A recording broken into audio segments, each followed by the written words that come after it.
Assalamualaikum warahmatullahi wabarakatuh.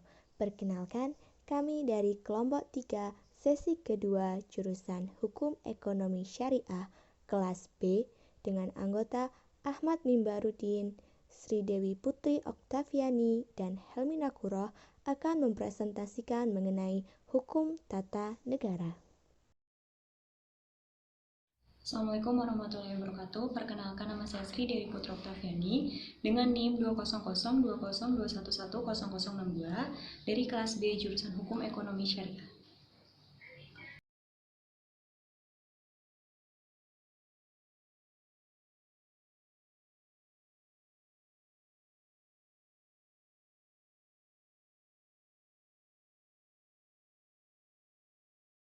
Pengertian hukum tata negara.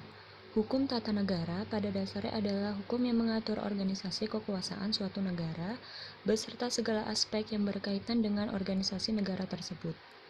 Seperti yang dikemukakan oleh Luhmann dalam bukunya Over the Theory van Instelling Staatsrecht, negara dipandang sebagai suatu organisasi yang terdiri dari berbagai fungsi yang saling berkaitan, mendukung, dan membentuk negara tersebut secara keseluruhan. Organisasi negara dipandang sebagai organisasi jabatan-jabatan, di mana dibedakan dalam jabatan dan fungsi. Fungsi dalam arti sosiologisnya, sedangkan jabatan merupakan arti yuridis. Dikemukakan bahwa hukum tata negara adalah kumpulan kaidah hukum mengenai pribadi hukum dan jabatan atau kumpulan jabatan dalam negara dan mengenai lingkungannya berlakunya hukum dari suatu negara. Adapun dalam lingkungan hukum ketatanegaraan dikenal dalam berbagai istilah, yaitu yang pertama state law, di mana yang diutamakan adalah hukum negara. Yang kedua, Staatsrecht atau Belanda, di mana Staatsrecht dibedakan antara arti luas, Staatsrecht in Ruimzim, dan arti sempit, Staatsrecht in Engzim. Yang ketiga, Constitutional law atau Inggris, di mana hukum tata negara lebih menitik beratkan pada konstitusi atau hukum konstitusi. Yang keempat, droit konstitusional dan droit administratif atau Prancis, di mana titik tolaknya adalah untuk membedakan antara hukum tata negara dengan hukum administrasi negara. Yang kelima, Verfassungsrecht dan Verwaltungsrecht atau Jerman yang sama dengan Prancis. Dan yang terakhir, bagi Indonesia tentunya mempunyai hubungan dengan hukum tata negara Belanda dengan istilah Staatsrecht dan hukum negara atau hukum tata negara. Selanjutnya mengenai ruang lingkup, persoalan atau masalah yang dibahas oleh hukum tata negara. Struktur umum dari negara sebuah organisasi adalah yang pertama bentuk negara atau kesatuan atau federasi. Yang kedua, bentuk pemerintahan atau kerajaan atau republik. Yang ketiga, sistem pemerintahan, presidentir, parlementer, monarki absolut. Yang keempat, corak pemerintahan, diktator praktis, nasionalis, liberal, demokrasi. Yang kelima, sistem pendelegasian kekuasaan negara, desentralisasi, meliputi jumlah, dasar, cara, dan hubungan antara pusat dan daerah. Yang keenam, garis-garis besar tentang organisasi pelaksana atau peradilan, pemerintahan, perundangan. Yang ketujuh, wilayah negara. Yang keelapan, hubungan antara rakyat dengan negara. Yang kesembilan, cara-cara rakyat menjalankan hak-hak ketatanegaraan. Yang kesepuluh, dasar negara. Dan yang terakhir, ciri-ciri lahir dan kepribadian negara. Selanjutnya mengenai asas-asas. Asas adalah dasar, pedoman, atau sesuatu yang menjadi pokok dasar. Asas-asas dalam hukum tata negara dapat dilihat dalam Undang-Undang Dasar yang merupakan hukum positif dan mengatur mengenai asas-asas dan pengertian-pengertian dalam penyelenggaraan negara. Asas-asas hukum tata negara. Yang pertama, asas Pancasila. Bangsa Indonesia telah menetapkan falsafah atau asas dasar negara adalah Pancasila, yang artinya setiap tindakan atau perbuatan baik, tindakan pemerintah maupun perbuatan rakyat harus sesuai dengan ajaran Pancasila. Yang kedua, asas negara hukum setelah UUD 1945 diamandemenkan. Maka telah ditegaskan dalam pasal 1 ayat 3 bahwa negara Indonesia adalah negara hukum, di mana sebelumnya hanya tersirat dan diatur dalam penjelasan UUD 1945. Yang ketiga, asas kedaulatan rakyat dan demokrasi. Pengertian kedaulatan artinya kekuasaan atau kewenangan yang tertinggi dalam suatu wilayah. Kedaulatan rakyat artinya kekuasaan itu ada di tangan rakyat, sehingga dalam pemerintah melaksanakan tugasnya harus sesuai dengan keinginan rakyat. Yang keempat, asas negara kesatuan pada dasarnya. Negara kesatuan dideklarisasikan pada saat menyatakan atau memproklamirkan kemerdekaan oleh para pendiri negara dengan menyatakan seluruh wilayah sebagai bagian dari suatu negara. Dan yang terakhir, asas pembagian kekuasaan dalam check and balance. Pengertian pembagian kekuasaan adalah berbeda dari pemisahan kekuasaan. Pemisahan kekuasaan berarti bahwa kekuasaan negara itu terpisah-pisah dalam beberapa bagian. Sumber hukum tata negara. Sumber hukum adalah segala apa yang menimbulkan aturan-aturan yang mempunyai kekuatan yang bersifat memaksa, yaitu aturan yang kalau dilanggarkan mengakibatkan sanksi yang tegas dan nyata. Secara umum, sumber hukum tata negara dibedakan menjadi dua, yaitu sumber hukum material yang menentukan isi hukum dan sumber hukum formil, yaitu sumber hukum yang dikenal dengan bentuknya.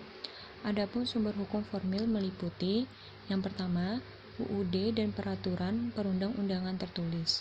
Yang kedua, jurisprudensi peradilan. Yang ketiga, konvensi ketatanegaraan. Yang keempat, hukum internasional tertentu. Dan yang terakhir, doktrin, ilmu hukum dan tata negara. Materi selanjutnya adalah sistem pemerintahan. Setiap negara di belahan dunia manapun memiliki cara atau sistem pemerintahannya sendiri dalam menjalankan pemerintahan negaranya. Sistem pemerintahan menurut Sri Sumantri adalah sistem organ eksekutif dan organ legislatif atau organ kekuasaan legislatif. Ada pula yang mengatakan bahwa sistem pemerintahan adalah cara pemerintah dalam mengatur semua yang berkaitan dengan pemerintahan. Sistem yang dibentuk atau dipilih oleh sebuah pemerintahan gunanya untuk menjaga kestabilan pemerintahan, politik pertahanan, ekonomi, kesejahteraan sosial, dan lain sebagainya. Karena pada setiap sistem itu ada ciri atau aturan umum yang akan dipatuhi oleh setiap pemegang kekuasaan pemerintahan. Artinya, setiap sistem pemerintahan yang dianut itu akan menjadi acuan bagi pemerintah untuk menjalankan kekuasaan pemerintahannya secara benar, terukur, dan terarah. Dalam teori hukum tata negara, dikenal dua bentuk sistem pemerintahan, yaitu sistem pemerintahan presidensial atau presidensial dan sistem pemerintahan parlementer. Namun, dalam praktek, dikenal juga sistem pemerintahan campuran, yang disebut kuasi parlementer atau kuasi presidensial, atau dalam bahasa lain, sistem parlementer dan presidensial tidak murni. Sistem pemerintahan presidensial adalah sistem pemerintahan di mana eksekutif tidak bertanggung jawab pada badan legislatif. Pemegang kekuasaan eksekutif tidak dapat dijatuhkan oleh atau melalui badan legislatif meskipun kebijaksanaan yang dijalankan tidak disetujui oleh pemegang kekuasaan legislatif. Pada sistem ini, presiden adalah pemegang kekuasaan eksekutif yang menjalankan negara dan pemerintahan, sehingga presiden menduduki dua posisi sekaligus, sebagai kepala negara dan kepala pemerintahan. Bila dirinci lebih lanjut, ciri-ciri sistem pemerintahan presidensial adalah: yang pertama, presiden adalah penyelenggara negara. Yang kedua, presiden menjabat dua jabatan sekaligus. Yang ketiga, presiden tidak dipilih oleh parlemen, tetapi dipilih secara langsung oleh rakyat dalam suatu sistem pemilu atau oleh suatu dewan majelis. Yang keempat, presiden dapat membentuk kabinet dan memiliki hak prerogatif untuk menempatkan orang-orang dalam kabinet bentuknya sebagai menteri. Yang kelima, presiden tidak bertanggung jawab pada parlemen. Yang keenam, Presiden tidak dapat membubarkan parlemen. Yang ketujuh, Presiden tidak dapat diturunkan oleh parlemen kecuali melalui prosedur impeachment yang telah ditentukan dalam peraturan perundangan. Dan yang terakhir, parlemen sebagai pemegang kekuasaan legislatif yang para anggotanya direpresentasikan sebagai wakil rakyat yang dipilih oleh rakyat dalam suatu sistem pemilu. Bagi negara yang memiliki sistem pemerintahan presidensial, memiliki kelebihan dan kekurangan. Adapun kelebihannya adalah kekuasaan eksekutif lebih stabil karena tidak bergantung dan tidak terganggu pada parlemen. Yang kedua, masa jabatan badan eksekutif lebih jelas dalam kurun waktu tertentu, sehingga di Indonesia masa jabatan presiden adalah 5 tahun. Yang ketiga, legislatif, bukan tempat kaderisasi mengenai jabatan-jabatan eksekutif karena diisi oleh orang luar termasuk anggota parlemen sendiri. Dan yang keempat, dalam menyusunan program kerja kabinet mudah disesuaikan dengan jangka waktu masa jabatannya. Adapun kelemahan atau kekurangan sistem pemerintahan presidensial adalah yang pertama, sistem bertanggung jawab kurang jelas. Yang kedua, pembuatan keputusan atau pengambil kebijakan memakan waktu yang lama. Yang ketiga, kekuasaan eksekutif di luar pengawasan langsung legislatif sehingga dapat menciptakan kekuasaan mutlak. Dan yang keempat, pembuatan keputusan atau kebijakan publik umumnya hasil tawar-menawar antara eksekutif dan legislatif yang mengakibatkan terjadinya keputusan yang tidak tegas. Selanjutnya, sistem pemerintahan parlementer. Suatu sistem pemerintahan disebut sistem pemerintahan parlementer apabila eksekutif atau pemegang kekuasaan eksekutif secara langsung bertanggung jawab kepada badan legislatif atau pemegang kekuasaan legislatif. Dalam sistem ini, kepala negara dan kepala pemerintahan dipegang oleh dua orang yang berbeda, dengan kewenangan yang berbeda. Presiden, kaisar, raja, ratu, sultan, atau emir menduduki jabatan sebagai kepala negara, menjadi simbol negara, sedangkan kepala pemerintahan dijabat oleh Perdana Menteri. Ciri-ciri sistem pemerintahan parlementer adalah yang pertama, raja, ratu, kaisar, sultan, emir, atau presiden menduduki posisi sebagai kepala negara dan simbol negara. Yang kedua, Perdana Menteri sebagai kepala pemerintahan yang menjalankan roda pemerintahan. Yang ketiga, Perdana Menteri mempunyai hak prerogatif atau hak istimewa dalam mengangkat dan memberhentikan para menteri-menteri yang baik itu memimpin suatu departemen dan non-departemen. Yang keempat, kabinet yang dibentuk Perdana Menteri bertanggung jawab kepada parlemen. Dan yang kelima, parlemen atau legislatif dapat menjatuhkan kekuasaan eksekutif. Sistem pemerintahan parlementer memiliki beberapa kelebihan.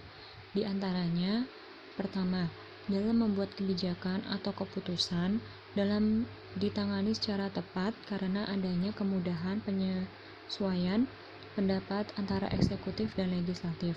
Hal ini karena terdapat dalam satu partai atau koalisi partai. Yang kedua, pembuatan keputusan menggunakan waktu yang cepat. Yang ketiga, dalam pertanggungjawaban terhadap pembuatan dan pelaksanaan kebijakan publik jelas. Yang keempat, memiliki pengawasan yang kuat dari parlemen terhadap kabinet atau menteri-menteri, sehingga kabinet menjadi lebih berhati-hati dalam menjalankan pemerintahan. Adapun kelemahan atau kekurangan sistem pemerintahan parlementer adalah yang pertama, kedudukan badan eksekutif atau kabinet bergantung dari mayoritas dukungan parlemen, sehingga sewaktu-waktu dapat dijatuhkan oleh parlemen. Yang kedua, dalam masa jabatan badan eksekutif atau kabinet tidak dapat ditentukan berakhir sesuai dengan masa jabatannya, karena sewaktu-waktu dapat dibubarkan oleh legislatif.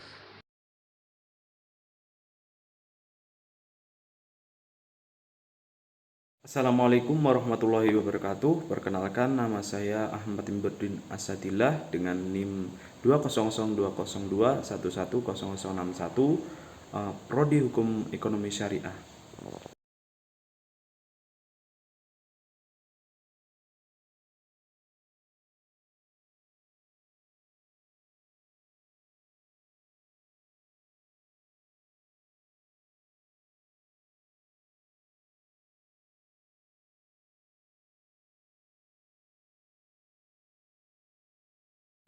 Hubungan hukum tata negara dengan tata hukum Indonesia. Tata hukum di Indonesia terdapat istilah hukum positif atau ius constitutum. Di dalam hukum positif terdapat beberapa hukum, salah satunya adalah hukum tata negara. Hubungan dan keterkaitan hukum tata negara dengan hukum perdata ekonomi. Hubungan hukum tata negara dengan hukum perdata ekonomi terdapat pada lembaga eksekutif yang salah satunya ada materi keuangan yang mengurus keuangan di negara. Sedangkan hukum perdata ekonomi ada memuat peraturan-peraturan hukum yang mengatur hubungan hukum seseorang dalam lapangan harta kekayaan seperti perjanjian, milik, gadai, dan sebagainya. Pembagian urusan pusat dan daerah. Undang-Undang Nomor 23 Tahun 2014 tentang Pemerintahan Daerah telah ditetapkan untuk mengganti Undang-Undang Nomor 32 Tahun 2004 yang tidak sesuai lagi dengan perkembangan keadaan ketatanegaraan dan tuntutan penyelenggaraan pemerintah daerah. Muatan Undang-Undang Pemerintahan Daerah tersebut membawa banyak perubahan dalam penyelenggaraan pemerintahan. Salah satunya adalah bagian urusan pemerintah daerah. Berdasarkan Undang-Undang Nomor 23 Tahun 2014, klarifikasi urusan pemerintahan terdiri dari 3 urusan, yakni urusan pemerintahan absolut, urusan pemerintahan konkuren, dan urusan pemerintahan umum. Urusan pemerintahan absolut adalah urusan pemerintahan yang sepenuhnya menjadi kewenangan pemerintah pusat. Urusan pemerintahan konkuren adalah urusan pemerintahan yang dibagi antara pemerintah pusat dan daerah provinsi dan daerah kabupaten atau kota. Urusan pemerintahan umum adalah urusan pemerintahan yang menjadi kewenangan presiden sebagai kepala pemerintahan. Pembagian urusan untuk urusan konkuren atau urusan pemerintahan yang dibagi antara pemerintahan pusat dan daerah provinsi dan daerah kabupaten atau kota dibagi menjadi urusan pemerintahan wajib dan urusan pemerintahan pilihan. Urusan pemerintahan wajib adalah urusan pemerintahan yang wajib diselenggarakan oleh semua daerah, sedangkan urusan pemerintahan pilihan adalah urusan pemerintahan yang wajib diselenggarakan oleh daerah sesuai dengan potensi yang dimiliki daerah. Untuk urusan pemerintahan wajib, urusan pemerintahan wajib yang diselenggarakan oleh pemerintah daerah terbagi menjadi urusan pemerintahan yang berkaitan dengan pelayanan dasar dan urusan pemerintahan yang tidak berkaitan dengan pelayanan dasar. Berikut pembagian urusan wajib. Pembagian urusan pemerintahan daerah. Pembagian urusan pemerintahan konkurer antara pemerintah pusat dan daerah provinsi serta daerah kabupaten atau kota sebagaimana disebutkan di atas berdasarkan pada prinsip akuntabilitas, efisiensi, dan eksternalitas serta kepentingan strategis nasional. Berikut kriteria-kriteria urusan pemerintah pusat, daerah provinsi, dan daerah kabupaten atau kota. Kriteria urusan pemerintahan yang menjadi kewenangan pemerintah pusat adalah yang pertama, urusan pemerintahan yang lokasinya lintas daerah provinsi atau lintas negara. Urusan pemerintah yang penggunaannya lintas daerah provinsi atau lintas negara. Urusan pemerintahan yang manfaat atau dampak negatif lintas daerah provinsi atau lintas negara. Urusan pemerintahan yang menggunakan sumber dayanya lebih efisien apabila dilakukan oleh pemerintah pusat, dan atau urusan pemerintahan yang peranan strategis bagi kepentingan nasional. Selanjutnya, kriteria urusan pemerintahan yang menjadi kewenangan pemerintah daerah provinsi adalah yang pertama, urusan pemerintahan yang lokasi lintas daerah kabupaten atau kota. Urusan pemerintah yang penggunaannya lintas daerah kabupaten atau kota. Urusan pemerintahan yang manfaat atau dampak negatif lintas daerah kabupaten atau kota. Atau urusan pemerintahan yang menggunakan sumber dayanya lebih efisien apabila dilakukan oleh daerah provinsi. Selanjutnya, kriteria urusan pemerintahan yang menjadi kewenangan pemerintah kabupaten atau kota adalah yang pertama, urusan pemerintahan yang lokasinya dalam daerah kabupaten atau kota. Urusan pemerintahan yang penggunaannya dalam daerah kabupaten atau kota. Urusan pemerintahan yang manfaat atau dampak negatif hanya dalam daerah kabupaten atau kota, dan atau urusan pemerintahan yang penggunaan sumber dayanya lebih efisien apabila dilakukan oleh daerah kabupaten atau kota. Selanjutnya, untuk urusan pemerintahan pilihan, ketentuan mengenai pembagian urusan pemerintahan daerah dan pemerintahan pusat dalam urusan pilihan adalah sebagai berikut. Yang pertama, penyelenggaraan urusan pemerintahan bidang kehutanan, kelautan, serta energi dan sumber daya mineral bagi antara pemerintah pusat dan pemerintah daerah. Selanjutnya, terus urusan pemerintah bidang kehutanan yang berkaitan dengan pengelolaan taman hutan raya kabupaten atau kota menjadi kewenangan daerah kabupaten atau kota. Urusan pemerintahan bidang energi dan sumber daya mineral yang berkaitan dengan pengelolaan minyak dan gas bumi menjadi kewenangan pemerintahan pusat. Urusan pemerintahan bidang energi atau sumber daya mineral yang berkaitan dengan pemanfaatan langsung panas bumi dalam daerah kabupaten atau kota menjadi kewenangan daerah kabupaten atau kota. Sekian, terima kasih.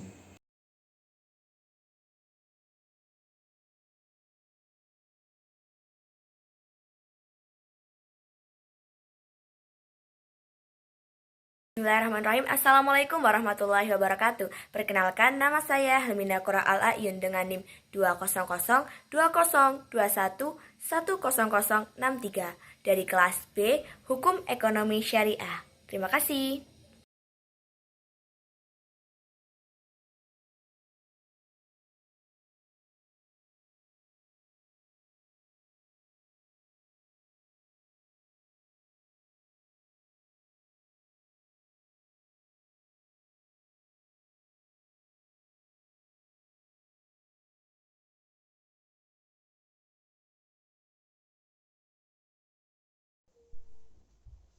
Sejarah perkembangan ketatanegaraan Indonesia. Pra kemerdekaan. Pertama, masa penjajahan Belanda. Pada masa ini, Indonesia yang saat itu disebut sebagai Hindia Belanda dikonstruksikan merupakan bagian dari kerajaan Belanda. Hal ini nampak jelas tertuang pada pasal 1 Undang-Undang Kerajaan Belanda atau IS 1926. Dengan demikian, kekuasaan tertinggi di Hindia Belanda ada di tangan raja. Akan tetapi, dalam pelaksanaannya, raja atau ratu tidak melaksanakan kekuasaannya sendiri di Hindia Belanda, melainkan dibantu oleh gubernur jenderal sebagai pelaksana. Ratu Belanda sebagai pelaksana memerintahkan kerajaan Belanda harus bertanggung jawab kepada parlemen. Ini menunjukkan sistem pemerintahan yang dipergunakan di negeri Belanda dalam sistem parlementer kabinet. Adapun peraturan perundang-undangan dan lembaga negara yang ada pada masa Hindia Belanda adalah: pertama, Undang-Undang Dasar Kerajaan Belanda tahun 1938. Undang-undang ini berlaku di Hindia Belanda disebabkan oleh Pasal 1. Indonesia merupakan bagian dari Kerajaan Belanda. Pasal 62. Ratu Belanda memegang kekuasaan pemerintahan tertinggi atas pemerintahan Indonesia, dan Gubernur Jenderal atas nama Ratu Belanda menjalankan pemerintahan umum. Pasal 63. Ketatanegaraan Indonesia ditetapkan dengan undang-undang. Soal-soal intern Indonesia diserahkan pengaturannya kepada badan-badan di Indonesia, kecuali ditentukan lain dengan undang-undang. Peraturan perundang-undangan yang kedua adalah Indische Strafregelung atau IS. Pada hakikatnya adalah undang-undang, tetapi karena substansinya mengatur tentang pokok-pokok dari hukum tata negara yang berlaku di Hindia Belanda atau Indonesia, maka secara real, IS dapat dianggap sebagai Undang-Undang Dasar Hindia Belanda. Berdasarkan ketentuan peraturan perundang-undangan tersebut di atas, dapat ditarik pemahaman bahwa sistem ketatanegaraan dan pemerintahan yang dilaksanakan oleh pemerintah kerajaan Belanda adalah dengan menggunakan asas dekonsentrasi. Dengan demikian, secara umum, kedudukan dari gubernur jenderal dapat disertakan sebagai kepala wilayah atau alat perlengkapan pusat. Dalam hal ini adalah pemerintah kerajaan Belanda. Adapun bentuk-bentuk peraturan perundang-undangan yang dikenal pada masa berlakunya IS adalah: pertama, WET. Yang dimaksud dengan WET adalah peraturan yang dibuat oleh mahkota Belanda, dalam hal ini adalah Raja atau Ratu Kerajaan Belanda, bersama-sama dengan Parlemen DPR di Belanda. Dengan kata lain, WET di dalam pemerintahan Indonesia disebut dengan undang-undang. Yang kedua adalah AMVB atau Algemeen Maatregelen van Bestuur. Yang dimaksud dengan Algemeen Maatregelen van Bestuur adalah peraturan yang dibuat oleh mahkota Belanda, dalam hal ini adalah Raja atau Ratu Kerajaan Belanda saja, tanpa ada campur tangan dari parlemen. Dengan kata lain, Algemeen Maatregelen van Bestuur di Indonesia disebut peraturan pemerintah atau PP. Yang ketiga adalah ordonansi. Yang dimaksud dengan ordonansi adalah semua peraturan yang dibuat oleh Gubernur Hindia Belanda bersama-sama dengan Volksraad atau Dewan Rakyat Hindia Belanda.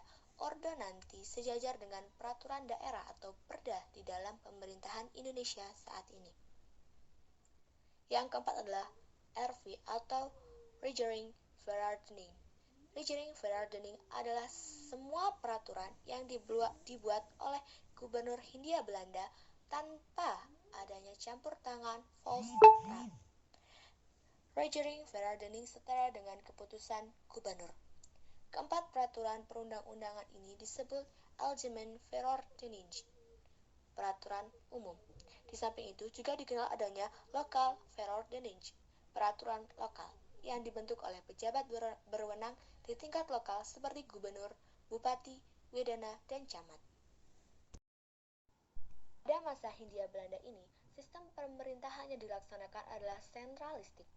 Akan tetapi, agar corak sentralistik tidak terlalu mencolok, maka asas yang dipergunakan adalah dekonsentrasi, yang dilaksanakan dengan seluas-luasnya. Hal ini menjadikan Hindia Belanda atau Indonesia tidak memiliki kewenangan otonom sama sekali, khususnya dalam mengatur dan mengurus urusan rumah tangganya sendiri. Sistem ketatanegaraan seperti ini nampak dari hal-hal sebagai berikut. Yang pertama adalah kekuasaan eksekutif di Hindia Belanda ada pada Gubernur Jenderal dengan kewenangan yang sangat luas dengan dibantu oleh Raad van Indië atau Badan Penasehat. Yang kedua adalah badan kekuasaan kehakiman ada pada Hooggerechtshof atau Mahkamah Agung. Yang ketiga, pengawas keuangan dilakukan oleh Algemeen Rekenkamer. Struktur ketatanegaraan seperti ini berlangsung sampai pada masa pendudukan Jepang dan berakhir pada masa proklamasi kemerdekaan. Perhatikan susunan ketatanegaraan tersebut di atas. Maka dari segi hukum tata negara, Hindia Belanda belum dapat disebut sebagai negara. Hal ini mengingat tidak dipenuhinya unsur-unsur untuk disebut negara, seperti mempunyai wilayah, mempunyai rakyat, dan mempunyai pemerintahan yang berdaulat. Memang, realitasnya, ketiga unsur tersebut dapat dikatakan sudah terpenuhi. Wilayahnya ada, rakyatnya ada, bahkan pemerintahan yang berdaulat terpenuhi. Akan tetapi, hakikat keberadaan ketiga unsur tersebut tidak muncul karena tidak dibangun oleh bangsa Indonesia sendiri, melainkan didasarkan pada kondisi kolonialisme yang berlangsung pada saat itu. Ditinjau dari unsur pemerintahan yang berdaulat, sebenarnya Hindia Belanda tidak dapat dikatakan sebagai sebuah pemerintahan yang berdaulat, karena kedaulatan Hindia Belanda ada pada kerajaan Belanda, sedangkan gubernur jenderal hanya berfungsi sebagai penyelenggara pemerintahan umum di wilayah Hindia Belanda sebagai daerah jajahan kekerajaan Belanda. Poin kedua pada masa pra-kemerdekaan adalah masa penjajahan Jepang. Sejarah menunjukkan bahwa dengan adanya Perang Asia Timur Raya atau terkenal dengan sebutan Perang Dunia Kedua, muncullah kekuatan angkatan perang yang cukup dominan, yaitu bala tentara Jepang. Dengan kekuatan inilah, hampir seluruh kawasan Asia mampu diduduki oleh bala tentara Jepang, tidak terkecuali Indonesia, yang pada saat itu masih berada di bawah kolonialisme Belanda. Dalam sejarah Perang Asia Timur Raya, dapat digambarkan bahwa kedudukan Jepang di Indonesia adalah satu, sebagai penguasa pendudukan. Maka, Jepang tidak dibenarkan untuk mengubah susunan ketatanegaraan atau hukum di Hindia Belanda. Hal ini disebabkan wilayah pendudukan Jepang merupakan wilayah konflik yang menjadi medan perebutan antara bala tentara Jepang dengan Belanda. Oleh karena itu, Jepang hanya meneruskan kekuasaan Belanda atas Hindia Belanda. Namun dalam hal ini, kekuasaan tertinggi tidak lagi ada pada tangan pemerintah Belanda, melainkan diganti oleh kekuasaan bala tentara Jepang. Kala itu, Jepang berusaha mengambil simpati dari bangsa-bangsa yang ada di kawasan Asia Timur, termasuk Indonesia, dengan menyebut dirinya sebagai saudara tua. Pada sejarah Indonesia, sebutan seperti ini dilanjutkan dengan pemberian janji kemerdekaan kepada Indonesia di kelak kemudian hari. Janji tersebut direalisir dengan pembentukan BPUPKI atau Badan Penyelidik Usaha Persiapan Kemerdekaan Indonesia, yang kemudian melaksanakan persiapan sebanyak 2 kali. Sebelum PPKI berhasil melaksanakan sidak-sidak untuk melanjutkan upaya-upaya yang telah dilakukan oleh BPUPKI, Jepang menyerah pada Sekutu pada tanggal 14 Agustus 1945. Pada saat itu pula, Sekutu belum masuk ke wilayah Indonesia. Menurut hukum internasional, penguasa pendudukan yang menyerah harus tetap menjaga agar wilayah pendudukan tetap dipertahankan seperti sedia kala atau dalam kondisi status quo. Perlu diketahui pula, pada masa pendudukan bala tentara Jepang, wilayah Indonesia dibagi menjadi 3 wilayah besar, yaitu yang pertama adalah daerah yang meliputi Pulau Sumatera di bawah kekuasaan pembesar Angkatan Darat Jepang dengan pusat kedudukan di Bukit Tinggi. Yang kedua adalah daerah yang meliputi Pulau Jawa yang berada di bawah kekuasaan Angkatan Darat yang berkedudukan di Jakarta. Yang ketiga adalah daerah-daerah selebihnya berada di bawah kekuasaan Angkatan Laut yang berkedudukan di Makassar. Dari pembagian wilayah ini membuktikan bahwa pada masa pendudukan Jepang, paham militeristik menjadi model bagi pengaturan sistem ketatanegaraan Indonesia. Paham militeristik seperti ini dipandang lebih efektif karena mampu lebih mengedepankan jalur komando dan mampu menghimpun kekuatan yang cukup signifikan guna menghadapi serangan musuh. Salah satu peraturan yang menjadi salah satu sumber hukum tata negara Republik Indonesia sebelum proklamasi kemerdekaan pada 17 Agustus tahun 1945 adalah Undang-Undang Nomor 4 Osamu Seirei tahun 1942. Osamu Seirei adalah peraturan atau undang-undang yang cenderung berbau otoriter atau pemaksaan. Pengundangan atau pengumuman mengenai Undang-Undang Osamu Seirei ini dilakukan dengan cara ditempelkan pada papan-papan pengumuman di kantor-kantor pemerintahan Jepang setempat. Aplikasi kedua adalah sistem pasca kemerdekaan Indonesia. Yang pertama adalah Undang-Undang 1945 yang berlaku sejak 17 Agustus 1945 sampai 27 Desember 1949. Sehari setelah proklamasi 17 Agustus tahun 1945, Undang-Undang 1945 disahkan pertama kali oleh Panitia Persiapan Kemerdekaan Indonesia atau PPKI. Pada saat itu, dimulailah babak baru penyelenggaraan ketatanegaraan berdasarkan Undang-Undang 1945. Bersama dengan itu, telah dipilih dan ditetapkan pula Presiden dan Wakil Presiden, yaitu masing-masing Insinyur Soekarno dan Dr. Muhammad Hatta. Sebagai kelengkapan pelaksanaan ketatanegaraan dan pelaksanaan pemerintah, maka dibentuk Komite Nasional Indonesia Pusat atau KNIP, berfungsi sebagai pembantu presiden dalam tugas-tugas melaksanakan kedaulatan rakyat dan tugas lembaga tinggi negara lainnya seperti MPR, DPR, dan DPA sebelum badan tersebut dibentuk. Keanggotaan KNIP sebanyak 135 orang yang mencerminkan dari tokoh-tokoh perjuangan, tokoh agama, pemimpin partai, pemimpin masyarakat, pemimpin ekonomi yang terkemuka. Kemudian, tanggal 2 September dibentuk dan dilantik oleh Insinyur Soekarno, kabinet pertama yang dipimpin langsung oleh Insinyur Soekarno. Tanggal 16 Oktober tahun 1945, Wakil Presiden mengeluarkan maklumat nomor 10 tahun 1945 yang menetapkan bahwa KNIP sebelum terbentuknya MPR dan DPR diserahi kekuasaan legislatif dan ikut menetapkan garis-garis besar daripada haluan negara. Perubahan kedua terjadi pada tanggal 11 November tahun 1945, di mana ketika KNIP mengusulkan kepada Presiden adanya sistem pertanggungjawaban menteri-menteri kepada Parlemen atau KNIP. Menanggapi usul tersebut, maka pada tanggal 14 November 1945, Presiden Sil di bawah pimpinan Insinyur Soekarno meletakkan jabatan dan diganti oleh kabinet baru dengan Sultan Syahrir sebagai Perdana Menteri.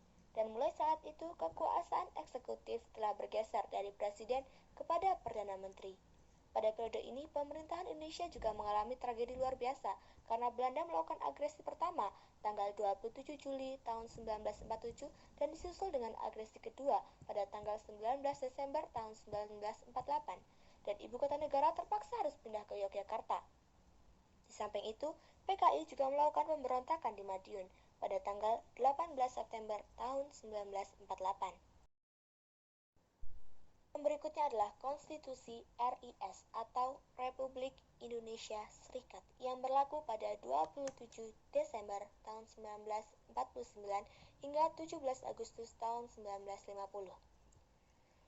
Sebelumnya, pada tanggal 18 Desember 1948, Belanda secara sepihak membatalkan perjanjian Renville di Tanjung Priok, dan disinilah Belanda melancarkan agresi kedua. Insinyur Soekarno, Sultan Syahrir, dan Haji Ahmad Salim pada tanggal 27 Desember 1948 diasingkan ke Brastagi, sedangkan Muhammad Hatta, Mr. Pringgodokdo, Muhammad Asad Suryadharma, Muhammad Rum, Mr. Ali Sastro Atmijoyo diasingkan ke Pulau Bangka, sedangkan Jenderal Sudirman terus melakukan gerilya di hutan-hutan seputar Yogyakarta dan Jawa Timur. Pada tanggal 1 Maret 1949, rakyat bersama TNI di bawah pimpinan Soeharto melancarkan serangan besar-besaran untuk merebut kembali negara RI di Yogyakarta, dan terjadi pertempuran selama 6 jam, dan Yogyakarta dapat direbut kembali. Peristiwa ini telah membuka mata dunia bahwa Indonesia masih eksis sebagai negara yang selama ini diinformasikan oleh Belanda bahwa TNI tidak ada lagi dan RI sudah bubar. Dengan peristiwa 1 Maret 1949 tersebut, maka PBB memperhatikan Indonesia untuk mengadakan perundingan kembali yang isinya Belanda menyetujui RI kembali ke Yogyakarta.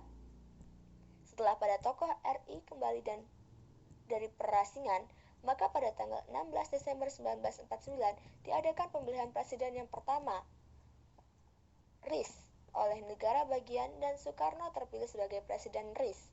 Kemudian tanggal 19 Desember 1949 terbentuk Kabinet RIS ke-1 dengan Perdana Menterinya Muhammad Hatta merangkap Menteri Luar Negeri. Maka pada tanggal 27 Desember 1949 terbentuklah negara RIS dengan dikembalikannya kedaulatan oleh Belanda kepada Indonesia. Peristiwa terbentuknya negara RIS diawali dari konferensi meja bundar antara Belanda dan Indonesia di Den Haag dari tanggal 23 Agustus sampai 2 November 1949. Ialah kerajaan Belanda harus memulihkan kedaulatan atas wilayah Indonesia kepada pemerintah Republik Indonesia Serikat. Pada saat hari yang sama pula, Republik Indonesia menyerahkan kedaulatan kepada Republik Indonesia Serikat dan menjadi salah satu dari 16 negara bagian dari Republik Indonesia Serikat. Negara Serikat yang berbentuk federal merupakan bentukan dari Belanda seperti negara Indonesia Timur, negara Sumatera Timur, negara Pasundan, negara Sumatera Selatan, negara Jawa Timur, negara Madura, dan lain-lain. Akan tetapi, walaupun terbentuk negara serikat yang terpisah-pisah, rakyat tetap merasakan sebagai negara kesatuan yang tujuan utamanya mempertahankan negara Republik Indonesia yang diproklamasikan pada tanggal 17 Agustus tahun 1945. UUDS atau Undang-Undang Sementara tahun 1950 yang berlaku antara 17 Agustus tahun 1950 hingga 5 Juli tahun 1959. Seperti telah diketahui bahwa negara RIS atau Republik Indonesia Serikat adalah hasil kompromi antara Indonesia dengan Belanda. Dalam posisi terdesak, Indonesia menerima RIS, namun negara RIS hasil karya dari KMB tidak sejalan dengan cita-cita dan perjuangan bangsa Indonesia. Maka, pada tanggal 27 Desember tahun 1949 dirintis untuk kembali kepada negara kesatuan dengan proses pemulihan kedaulatan sebagai berikut. Yang pertama, negara-negara bagian yang menggabungkan diri dengan negara bagian yang lain, dalam hal ini kepada negara RIS pemerintahan. Yang kedua, penyerahan kekuasaan kepada pemerintah federal oleh negara bagian. Yang ketiga, persetujuan antara negara federal dengan negara bagian. Dengan cara ini ternyata belum berhasil untuk melaksanakan pembentukan negara kesatuan kembali. Namun, maka harus dicari jalan lain yaitu harus merubah konstitusi RIS dengan konstitusi baru dengan berbagai catatan. Antara lain, pertama, pasal-pasal yang federalisme dalam konstitusi RIS harus dicabut. Kedua, negara kesatuan dibentuk dengan cara semua negara bagian yang ada masuk RI, dengan sendirinya RIS bubar. Pada tanggal 18 Agustus tahun 1950, UUDS 1950 dinyatakan berlaku. UUDS 1950 ini sangat berbeda dengan UUDS 1945 hasil proklamasi, terutama sistem pemerintahan yang parlementer atau kepala pemerintahan dipimpin oleh Perdana Menteri. Pada periode ini, pemerintahan ini tidak stabil, sering terjadi pergantian pemerintahan. Untuk itu, diadakanlah pemilihan umum untuk konstituante bulan Desember 1955 yang diikuti oleh banyak partai politik. Pada tanggal 10 November 1956, Presiden Soekarno membuka dengan resmi sidang pertama konstituante di Bandung. Presiden Soekarno meminta agar konstituante agar tidak terlalu lama bersidang untuk menghasilkan undang-undang. Tetapi setelah itu, konstituante telah menjadi medan perdebatan yang tidak berkesudahan. Medan pertarungan ini bagi partai politik dan pemimpin-pemimpin politik mengenai persoalan-persoalan prinsipil. Di samping itu, terjadi pergolakan pada masa kabinet Ali Sastro Amijoyo, yaitu terjadi pemberontakan di daerah oleh PRRI atau Pramesta pada akhir 1956, yang kemudian disusul dengan pengunduran diri Wakil Presiden Muhammad Hatta. Konstituante yang bersidang untuk pembentukan undang-undang yang permanen telah gagal. Keempat adalah Orde Lama, yakni kisaran 5 Juli 1959 hingga 11 Maret 1966. Konstituante telah menyelenggarakan sidang-sidang pembahasan rencana pergantian undang-undang sementara tahun 1950. Akan tetapi, kenyataannya, konstituante tidak berhasil membuat rumusan tentang undang-undang dasar yang dapat dijadikan pengganti undang-undang dasar sementara 1950. Karena kemacetan kerja konstituante pada tanggal 22 April tahun 1959, Presiden menyampaikan amanat kepada konstituante yang memuat anjuran kepada kepala negara dan pemerintah untuk kembali kepada Undang-Undang Dasar 1945. Amanat Presiden diperdebatkan dalam suatu pemandangan umum sidang konstituante pada tanggal 29 April sampai 13 Mei 1959 serta tanggal 16 sampai 26 Mei tahun 1959. Maka dengan pertimbangan keselamatan negara dan bangsa pada tanggal 5 Juli 1959, Presiden Soekarno mengumumkan dekret yang berisi pembubaran konstituante, penetapan berlakunya kembali Undang-Undang 1945, dan tidak berlakunya lagi Undang-Undang Sementara 1950. Kelima adalah Orde Baru yang berlaku pada 11 Maret 1966 hingga 21 Maret 1998. Dengan Dekret Presiden 5 Juli 1959, berlakulah kembali Undang-Undang Dasar 1945. Dasar hukum dari dekret ini adalah State No Trade. Di bawah Undang-Undang 1945 ini, pertama kali dilaksanakan pemilihan umum pada tanggal 3 Juli 1971 sebagai pelaksanaan dari Undang-Undang Nomor 15 Tahun 1969. Undang-undang mana adalah pelaksanaan dari ketetapan Majelis Permusyawaratan Rakyat Sementara Nomor XL-MPRS-1966 No.XL 2-MPRS-1968. Sebagai hasil dari pemilihan umum tersebut, maka pada tanggal 28 Oktober 1971 dilantiklah Dewan Perwakilan Rakyat. Pada tanggal 1 Oktober 1972, Majelis Permusyawaratan Rakyat dilantik pula. Dalam sidangnya, tahun 1973, Majelis Permusyawaratan Rakyat telah menetapkan bahwa pemilihan umum berikutnya akan diadakan pada sekitar tahun 1977. Dalam ketetapannya nomor 8-MPRS-1973. Sandaran teoritis yang dikemukakan ialah bahwa perubahan dengan dekret presiden itu dapat dianggap sah karena keadaan darurat, maka negara dapat memperlakukan hukum tata negara darurat atau Objective State No Trade. Dikaitkan dengan lembaga pemilu, ketiga konstitusi yang pernah berlaku di Indonesia, yaitu UUD 1945, UUD RIS, UUD 1950 juga menuntut adanya lembaga pemilu, meskipun ketiganya tidak secara eksplisit menyebutkan kecuali Undang-Undang 1945 pasca amandemen.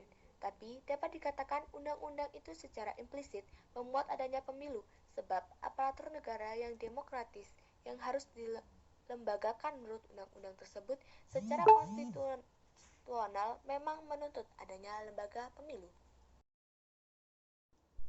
Versi ketiga adalah sistem era reformasi yang berlaku pada 21 Mei 1998 hingga 20 Oktober 2009. Reformasi Indonesia jika dipandang secara umum diakibatkan oleh krisis ekonomi pada akhir abad 20. Indonesia salah satu negara yang terkena dampak krisis ini. Dimulai pada tanggal 22 Januari 1998, angka rupiah tembus 17.000 per dolar AS dan IMF atau Dana Moneter Internasional tidak menunjukkan rencana bantuannya untuk Indonesia. Kemudian, awal Maret terdapat 20 mahasiswa Universitas Indonesia atau UI mendatangi gedung DPR atau MPR untuk menyatakan penolakan terhadap pidato pertanggungjawaban Presiden yang disampaikan pada sidang umum MPR dan menyerahkan agenda reformasi nasional. Dengan lengsernya Presiden Soeharto pada tanggal 21 Maret 1998, maka terjadi perubahan besar di bidang ketatanegaraan, khususnya dalam konteks demokrasi, hukum, dan hak asasi manusia. Pada masa pemerintahan Habibie, penggantian Presiden Soeharto, ia menyelenggarakan pemilu tahun 1999 yang diikuti oleh 48 partai politik. Hasil pemilu tersebut di mana anggota MPR atau DPR kemudian dipilih Haji Abdurrahman Wahid menjadi presiden dan Megawati Soekarno Putri sebagai wakil presiden. Sebelum berakhir kepemimpinan Gus Dur, terjadi pergolakan ketatanegaraan di mana MPR atau DPR mengajukan mosi tidak percaya kepada Presiden Abdurrahman Wahid, yang manakala itu MPR dipimpin oleh Haji Amin Rais. Implikasi politik dari mosi tersebut, Presiden dilengsarkan dan digantikan oleh Megawati Soekarno Putri. Pada tahun 2004 diselenggarakan pemilu kedua era reformasi di mana Susilo Bambang Yudhoyono dan Haji Yusuf Kalla dipilih langsung oleh rakyat menjadi presiden dan wakil presiden. Selanjutnya, tahun 2009 pemilu ketiga era reformasi diselenggarakan. Hasilnya dimenangkan oleh Susilo Bambang Yudhoyono dan Budiono. Pada era reformasi, usaha untuk menjadikan Undang-Undang 1945 mendorong terbentuknya negara hukum yang demokratis. Oleh karena itu, salah satu dari berkah era reformasi adalah perubahan terhadap Undang-Undang 1945. Karena sejak dekret 5 Juli 1959 sampai berakhirnya kekuasaan Presiden Soeharto, praktis Undang-Undang 1945 belum pernah diubah. Urutan peraturan perundang-undangan di Indonesia.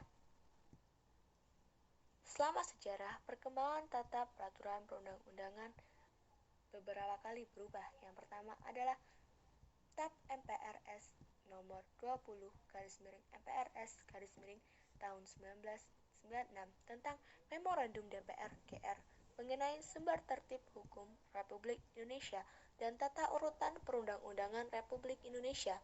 Urutannya adalah yang pertama, Undang-Undang tahun 1945, Undang-Undang Dasar tahun 1945, kedua, TAP MPR, ketiga, UU, keempat, Peraturan Pemerintah, kelima, Peraturan Presiden, keenam, Peraturan Pelaksana yang terdiri dari Peraturan Menteri dan Instruksi Menteri.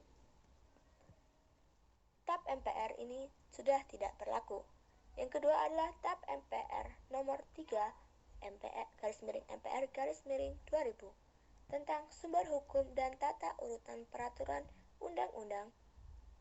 Berdasarkan ketetapan MPR tersebut, maka urutan peraturan perundang-undangan adalah pertama, Undang-Undang Dasar 1945, kedua TAP MPR, ketiga UU, ketiga keempat Peraturan Pemerintah Pengganti Undang-Undang atau Perpu, yang kelima PP, yang keenam Kepres atau Keputusan Presiden, yang ketujuh adalah Peraturan Daerah.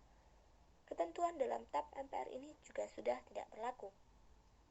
Yang berikutnya adalah Undang-Undang Nomor 10 Tahun 2004 tentang pembentukan peraturan perundang-undangan berdasarkan undang-undangan.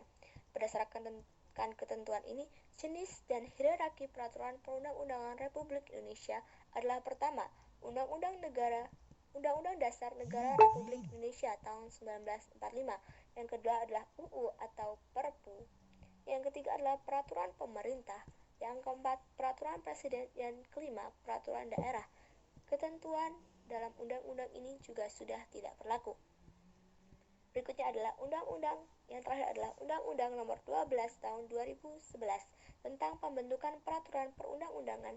Berdasarkan ketentuan dalam undang-undang ini, jenis dan hierarki peraturan perundang-undangan Republik Indonesia adalah sebagai berikut. Pertama, Undang-Undang Dasar Negara Republik Indonesia tahun 1945. Yang kedua adalah TAP MPR. Yang ketiga adalah UU atau Perpu, Peraturan Pemerintah Pengganti Undang-Undang. Yang keempat adalah PP atau Peraturan Presiden. Yang kelima adalah Peraturan Daerah Provinsi. Yang keenam adalah Peraturan Daerah Kabupaten atau Peraturan perundang-undangan adalah peraturan tertulis yang memuat norma hukum yang mengikat secara umum dan dibentuk atau ditetapkan oleh lembaga negara atau pejabat yang berwenang melalui prosedur yang ditetapkan dalam peraturan perundang-undangan. Undang-Undang Negara Republik Indonesia tahun 1945 adalah hukum dasar atau konstitusi yang tertulis, yang merupakan peraturan negara tertinggi dalam urutan pertama peraturan undang-undang nasional. Ketetapan MPR merupakan putusan MPR yang ditetapkan dalam sidang MPR yang terdiri dari dua macam, yaitu ketetapan, yaitu putusan MPR yang mengikat baik ke dalam atau keluar majelis. Yang kedua adalah keputusan, yaitu keputusan MPR yang mengikat ke dalam majelis saja. Undang-undang atau UU adalah peraturan perundang-undangan yang dibentuk oleh Dewan Perwakilan Rakyat dengan persetujuan bersama Presiden. Sedangkan Perpu atau Peraturan Pemerintah Pengganti Undang-Undang adalah peraturan perundang-undangan yang ditetapkan oleh Presiden dalam hal ihwal kegentingan yang memaksa. Dengan ketentuan, Perpu diajukan ke DPR dalam persidangan berikut. DPR dapat menerima atau menolak Perpu tanpa melakukan perubahan. Bila disetujui oleh DPR, Perpu ditetapkan menjadi undang-undang. Bila ditolak oleh DPR, Perpu harus dicabut dan dinyatakan tidak berlaku. Yang berikutnya adalah Peraturan Pemerintah atau PP. Dalam peraturan perundang-undangan yang ditetapkan oleh Presiden untuk menjalankan undang-undang sebagaimana mestinya. Yang berikutnya adalah Perpres atau Peraturan Presiden adalah peraturan perundang-undangan yang ditetapkan oleh Presiden untuk menjalankan perintah peraturan perundang-undangan yang lebih tinggi atau dalam menyelenggarakan kekuasaan pemerintahan. Peraturan daerah atau Perda Provinsi adalah peraturan perundang-undangan yang dibentuk oleh Dewan Perwakilan Rakyat Daerah Provinsi dengan persetujuan Gubernur. Peraturan daerah atau Perda Kabupaten atau Kota adalah peraturan perundang-undangan yang dibentuk oleh Dewan Perwakilan Rakyat Daerah. Struktur dan lembaga-lembaga negara. Susunan lembaga-lembaga negara dalam sistem ketatanegaraan Indonesia telah mendapat penyempurnaan sesuai dengan aspirasi rakyat, sehingga mengalami beberapa perubahan. Perubahan yang sangat jelas terjadi pada kedudukan Majelis Permusyawaratan Rakyat atau MPR. Yang pertama adalah keadaan sebelum amandemen Undang-Undang 1945, di mana dalam bagannya MPR berada di atas Undang-Undang 19 berada bersama Undang-Undang 1945 di atas semua lembaga, sehingga ia menjadi lembaga tertinggi negara, di mana di bawahnya terdapat lembaga-lembaga yang bersandingan yakni DPR, Presiden, BPK, DPA, dan MA. MPR sebelum amandemen Undang-Undang 1945, MPR atau Majelis Pemusyawaratan ini menjadi lembaga tertinggi negara yang diberikan kekuasaan tidak terbatas. Di bawah ini merupakan tugas dan wewenang MPR. Yang pertama, membuat putusan yang tidak bisa ditentang oleh lembaga negara lain, termasuk menetapkan garis-garis besar haluan negara atau GBHN, yang pelaksanaannya dimandatkan kepada Presiden, mengangkat Presiden dan Wakil Presiden, meminta dan menilai pertanggungjawaban Presiden mengenai pelaksanaan GBHN, memberhentikan Presiden jika yang bersangkutan melanggar GBHN, mengubah Undang-Undang Dasar, menetapkan pimpinan majelis yang dipilih diri dan oleh anggota MPR, memberikan keputusan terhadap anggota yang melanggar sumpah anggota MPR, memberikan keputusan terhadap anggota yang melanggar sumpah anggota MPR, menetapkan peraturan tata tertib majelis, memberikan penjelasan yang bersifat penafsiran terhadap putusan-putusan majelis. DPR. Sebelum amandemen Undang-Undang 1945, DPR atau Dewan Perwakilan Rakyat merupakan lembaga perwakilan rakyat yang tidak bisa dibubarkan oleh Presiden, karena anggota DPR merupakan anggota partai politik peserta pemilu yang dipilih oleh rakyat, dan DPR tidak bertanggung jawab terhadap Presiden sebelum adanya amandemen. Tugas dan wewenang DPR adalah: pertama, mengajukan rancangan undang-undang. Yang kedua, memberikan persetujuan atas peraturan perundang-undangan atau Perpu. Yang ketiga, memberikan persetujuan anggaran pendapatan belanja negara atau APBN. Yang keempat, meminta MPR membuat atau mengadakan sidang istimewa. Presiden. Sebelum amandemen Undang-Undang 1945, Presiden ini merupakan lembaga negara yang mempunyai kekuasaan untuk menjalankan pemerintahan. Di Indonesia, Presiden menjabat sebagai kepala negara dan juga kepala pemerintahan. Jadi, pada saat sebelum amandemen ini dilakukan, Presiden ini diangkat oleh MPR dan bertanggung jawab kepada MPR. Selain itu, juga tidak dijelaskan adanya aturan mengenai batasan periode jabatan seorang presiden dan mekanisme yang jelas tentang pemberhentian presiden dalam masa jabatannya. Bahkan, sebelum adanya amandemen, Presiden memiliki hak prerogatif yang besar. Mengenai wewenang dan tugas dari Presiden antara lain adalah: pertama, menetapkan peraturan pemerintah pengganti undang-undang dalam situasi yang memaksa. Kedua, menetapkan peraturan pemerintah. Ketiga, mengangkat dan memberhentikan menteri-menteri. Keempat, memegang posisi dominan sebagai mandatori. Kelima, memegang kekuasaan eksekutif, kuasa legislatif, dan juga yudikatif. Keenam, mengangkat dan memberhentikan anggota BPK. BPK, Badan Pemeriksa Keuangan. Sebelum amandemen Undang-Undang Dasar 1945, tidak banyak dijelaskan mengenai BPK atau Badan Pemeriksaan Keuangan ini. Tapi ada beberapa tugas dan wewenang dari BPK sebelum amandemen, yaitu: pertama, berwenang mengawasi dan memeriksa pengelolaan keuangan negara atau APBN dan daerah atau APBD, serta menyampaikan hasil pemeriksaan kepada DPR dan DPD, serta ditindaklanjuti oleh aparat penindak hukum. Yang kedua adalah mengintegrasi peran BPKB sebagai instansi pengawas internal departemennya bersangkutan ke dalam BPK. Pertimbangan Agung. Sebelum amandemen Undang-Undang 1945, Dewan Pertimbangan Agung atau DPA ini fungsinya yaitu memberikan masukan atau pertimbangan kepada Presiden. DPA dibentuk berdasarkan pasal 16 Undang-Undang 1945 sebelum amandemen, yakni tugas dan wewenang DPA seperti di bawah ini. Pertama, pada ayat 2, pasal ini menyatakan bahwa DPA berkewajiban memberi jawaban atas pertanyaan Presiden dan berhak mengajukan usul kepada pemerintah. Kemudian dalam penjelasan pasal 16 disebutkan bahwa DPA berbentuk Council of State yang wajib memberikan pertimbangan kepada pemerintah. Ini adalah keadaan sesudah amandemen, di mana pada keadaan ini MPR berada di bawah Undang-Undang 1945 bersandingan dengan lembaga lain seperti BPK, Presiden serta Wapres dan MA, MK, dan KY. MPR. Setelah amandemen Undang-Undang 1945, MPR merupakan lembaga tinggi negara yang mempunyai kedudukan sejajar dengan lembaga tinggi lainnya. MPR sesudah amandemen kehilangan satu wewenang, yaitu untuk memilih presiden dan wakil presiden. Adapun beberapa aturan sistem keanggotaan MPR, yaitu pertama, mengucapkan sumpah atau janji sebelum menjalankan amanat sebagai anggota MPR. Yang kedua, MPR terdiri dari anggota DPR dan DPD. Yang ketiga, anggota MPR mempunyai masa jabatan selama 5 tahun. Tugas dan wewenang MPR setelah amandemen adalah pertama, mengubah dan menetapkan Undang-Undang Dasar. Kedua, melantik presiden dan wakil presiden. Ketiga, memberhentikan presiden atau wakil presiden dalam masa jabatannya menurut Undang-Undang Dasar. Yang keempat adalah memilih wakil presiden dari 2 calon yang diusulkan oleh presiden apabila terjadi kekosongan jabatan wakil presiden dalam masa jabatannya.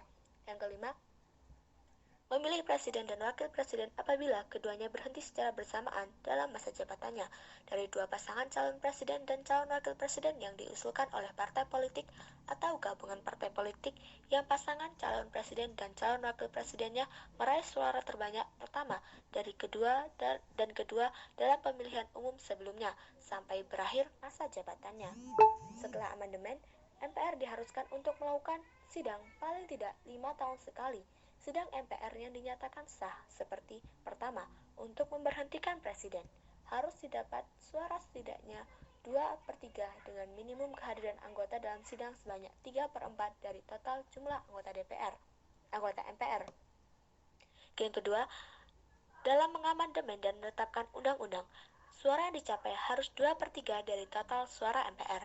Yang ketiga adalah selain sidang-sidang di atas, sekurang-kurangnya terdapat suara 50% plus 1 dari jumlah anggota MPR.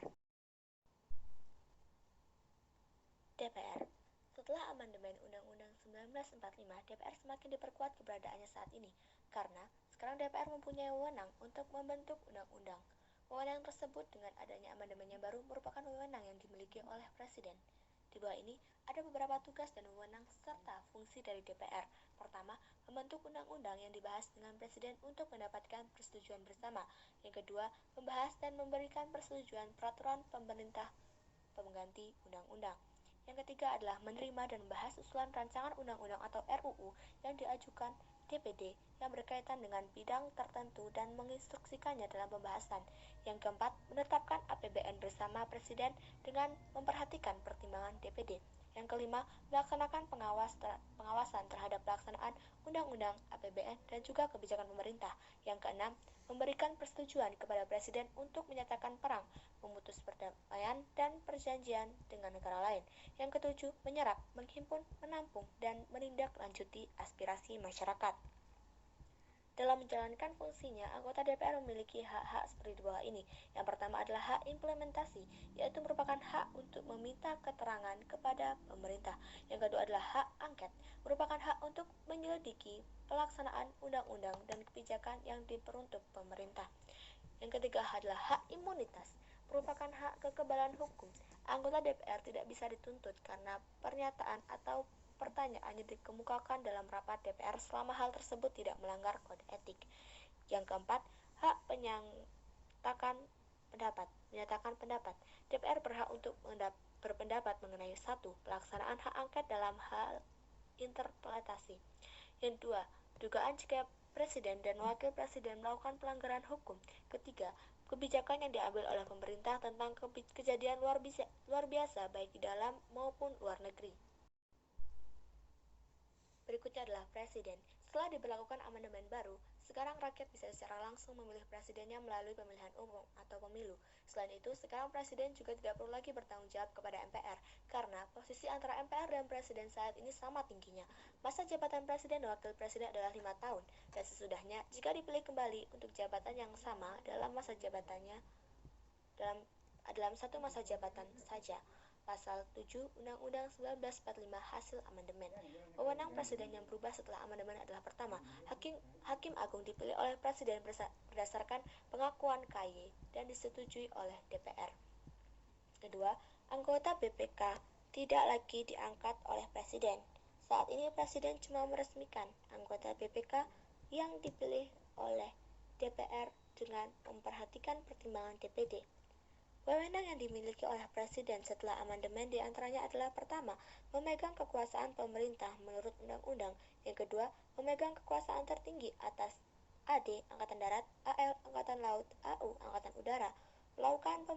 Ketiga, melakukan pembahasan dan pemerintahan persetujuan RU atau rancangan undang-undang bersama DPR.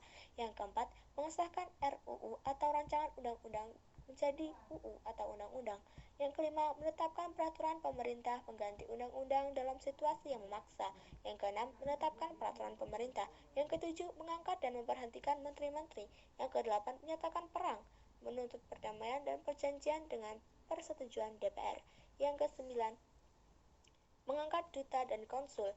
Yang ke-10, menerima menempatkan duta negara lain dengan memperhatikan pertimbangan DPR. Berikutnya adalah memberikan grasi dan rehabilitasi berdasarkan pertimbangan MKA atau Mahkamah Agung. Lalu memberikan amnesti dan abolisi terhadap berdasarkan pertimbangan DPR, menetapkan hakim agung yang dicalonkan KY atau Komisi Yudisial dan disetujui DPR, menetapkan hakim konstitusi yang calonnya diajukan oleh DPR dan MA, mengangkat dan memberhentikan KY dengan persetujuan DPR. Ini adalah DPD. DPD, Dewan Perwakilan Daerah, merupakan lembaga yang baru dalam sistem ketatanegaraan Republik Indonesia atau RI. Setelah Undang-Undang 1945 mengalami amandemen, lembaga ini tercantum, yaitu dalam bab 7, pasal 22C dan pasal 22D.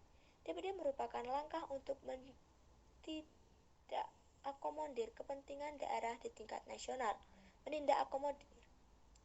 Ada beberapa tugas dan wewenang DPD setelah amandemen, yaitu pertama, mengajukan rancangan undang-undang pada DPR yang berkaitan dengan otonomi daerah, hubungan pusat dan daerah, pembentukan, pemekaran, dan penggabungan. Yang kedua adalah pengelolaan sumber daya alam atau sumber ekonomi lainnya yang berkaitan dengan perimbangan keuangan pusat daerah. Yang ketiga adalah memberikan pertimbangan kepada DPR atas rencana undang-undang APBN dan rancangan undang-undang yang berkaitan dengan pajak, pendidikan, dan agama. Yang keempat, melakukan pengawasan terhadap pelaksanaan mengenai hal-hal di atas dan menyampaikan hasil pengawasannya pada DPR untuk ditindaklanjuti. Yang kelima, DPD ini bersidang sedikitnya sekali dalam setahun. BPK.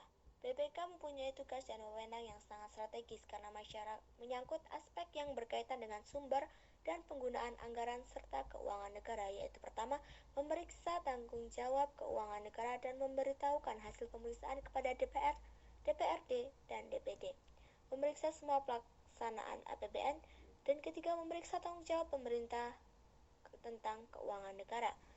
Dari tugas dan wewenang tersebut, BPK ini mempunyai 3 fungsi pokok, antaranya adalah fungsi operatif, yaitu melakukan pemeriksaan, pengawasan, dan penelitian atas penguasaan dan pengurusan keuangan negara. Yang kedua adalah fungsi yudikatif, yaitu melaksanakan perbendaharaan dan tuntutan ganti rugi terhadap pegawai negeri yang peruntukannya melanggar hukum atau melalaikan kewajibannya dan menimbulkan kerugian untuk negara. Yang berikutnya adalah fungsi rekomendatif, merupakan pemberian pertimbangan kepada pemerintah tentang pengurusan keuangan negara. MA atau Mahkamah Agung. Setelah amandemen, MA merupakan lembaga negara yang mempunyai kuasa untuk menyelenggarakan peradilan bersama dengan MK. Di sini MA membawahi Badan Peradilan dan Wilayah Peradilan Umum, Peradilan Militer, Peradilan Agama, dan Peradilan Tata Usaha Negara atau PTUN. Di bawah ini merupakan kewajiban dan wewenang dari MA. Pertama, mempunyai fungsi yang berhubungan dengan kuasa kehakiman dan fungsi itu diatur dalam undang-undang. Yang kedua, berwenang mengadili di tingkat kasasi, menguji peraturan perundang-undangan di bawah undang-undang. Yang ketiga, mempunyai wewenang lainnya yang diberikan oleh undang-undang. Yang keempat, memberikan pertimbangan dalam hal presiden memberi grasi dan rehabilitasi. Yang kelima, mengajukan anggota hakim konstitusi sebanyak 3 kali. MK, Mahkamah Konstitusi. Jadi, keberadaan MK saat ini dimaksudkan sebagai penjaga kemurnian dari konstitusi. Bersama dengan MA, MK jadi lembaga tertinggi negara yang memegang kekuasaan kehakiman. Anggota hakim konstitusi ditetapkan oleh presiden, sedangkan calonnya diusulkan oleh MA, DPR, dan pemerintah. Wewenang dari MA, MK adalah pertama, memberikan putusan tentang dugaan pelanggaran oleh presiden atau wakilnya. Yang kedua, memutuskan sengketa yang berhubungan dengan hasil pemilu. Yang ketiga, memutuskan sengketa antara lembaga negara. Yang keempat, memutuskan pembubaran partai politik. Yang kelima, mengkaji atau menguji undang-undang terhadap undang-undang dasar. KY atau Komisi Yudisial. Komisi Yudisial adalah lembaga negara yang bersifat mandiri dan dalam pelaksanaan wewenangnya bebas dari campur tangan atau pengaruh kekuasaan lain. Terbentuknya KY dalam struktur kehakiman di Indonesia agar warga masyarakat di luar lembaga struktur resmi lembaga parlemen bisa dilibatkan ke proses pengangkatan, penilaian kerja, dan kemungkinan pemberhentian hakim. Maksudnya untuk menjaga dan menindak kehormatan, keluhuran martabat perilaku hakim dalam rangka mewujudkan kebenaran dan keadilan berdasarkan ketuhanan yang Maha Esa. Anggota Komisi Yudisial terdiri dari 7 orang, yaitu pertama, 2 orang mantan hakim, 2 orang akademisi hukum dan orang praktisi hukum, dan 1 lagi anggota masyarakat. Anggota Komisi Yudisial ini memegang jabatan selama 5 tahun. Wewenang dan tanggung jawab Komisi Yudisial antara lain adalah pertama, mengusulkan pengangkatan hakim agung dan hakim ad hoc (MA). Yang kedua, menjaga dan menindak kehormatan, martabat, serta perilaku hakim. Yang ketiga, dengan Mahkamah Agung bersama menetapkan kode etik dan pedoman perilaku hakim atau KEPPH. Yang keempat, menindak kode etik dan pedoman perilaku hakim atau KEPPH.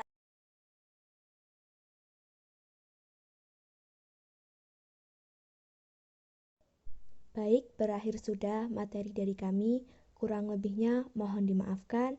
Wassalamualaikum warahmatullahi wabarakatuh.